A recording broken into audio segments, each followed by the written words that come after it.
کیا آپ ان 3 سوالوں کے جواب جانتے ہیں؟ سوال نمبر 1، جنت کہاں ہے؟ جنت کہاں ہے؟ جواب، جنت 7 آسمانوں کے اوپر 7 آسمانوں سے جدا ہے، کیوں نہ کہ 7 آسمان قیامت کے وقت فنا اور ختم ہونے والے ہیں، جبکہ جنت کو فنا نہیں ہے، وہ ہمیشہ رہے گی۔ جنت کی چھت عرش رحمان ہے۔ سوال نمبر 2، جہنم کہاں ہے؟ جہنم کہاں ہے؟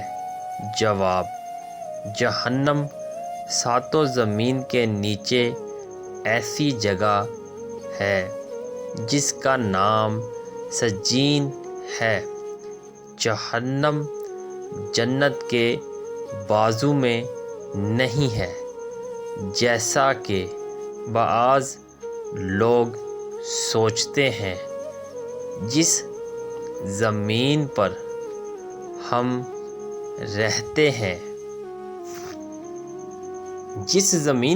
رہتے ہیں یہ پہلی زمین ہے، مطلب کہ یہ انسانوں کے لیے بنائی گئی پہلی زمین ہے، اور باقی زمینیں اس سے الگ ہیں۔ اس کے علاوہ 6 زمینیں اور ہیں جو ہماری زمین کے نیچے ہماری زمین سے علیحدہ اور جدا ہیں، مطلب کہ 6 زمینیں اور ہیں جو ہماری زمین جو ہے اس سے بالکل الگ ہے۔ جیسے کہ بعض اوقات ہم سوچتے ہیں اس کے نیچے ہی باقی 6 زمینیں ہیں، نہیں، وہ علیحدہ ہیں اور ان سے جدا ہے۔ سوال نمبر 3، سدرۃ المنتہا کیا ہے؟ ہم سب نے پڑھا بھی ہے، سنا بھی ہے۔ سدرۃ المنتہا ایک مقام ہے، ایک حد مقرر ہے، ایک ایسی حد ہے کہ جس کے آگے کوئی بھی جا نہیں سکتا۔ سدرہ عربی میں بیری اور بیری کے درخت کو کہتے ہیں۔ منتہا یعنی آخری حد۔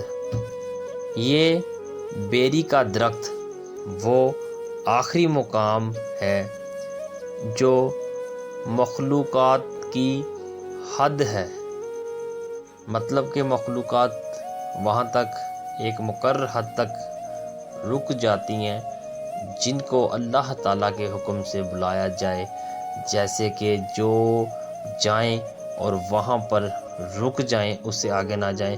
پر میرے کریم آقا محمد مصطفیٰ صلی اللہ علیہ وآلہ وسلم جو اس حد سے آگے گئے اور رب ذوالجلال سے ملاقات کی آپ نے، کیا مقام ہے محمد مصطفیٰ صلی اللہ علیہ وآلہ وسلم کا۔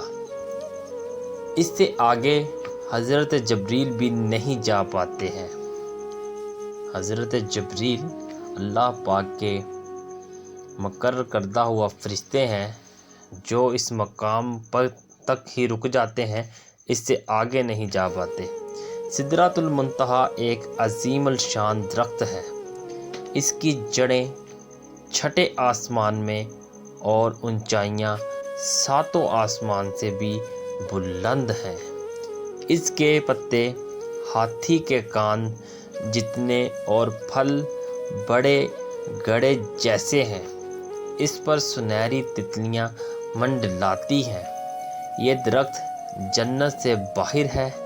رسول اللہ صلی اللہ علیہ وآلہ وسلم نے حضرت جبریل علیہ السلام کو اس درخت کے پاس ان کی اصل صورت میں دوسری مرتبہ دیکھا تھا، جبکہ آپ صلی اللہ علیہ وآلہ وسلم نے انہیں پہلی مرتبہ اپنی اصل صورت میں مکہ مکرمہ میں مقام حجاز پر دیکھا تھا۔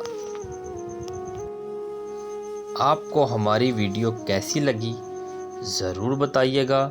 ملتے ہیں نیکسٹ ویڈیو میں، تب تک کے لیے اللہ نگہبان۔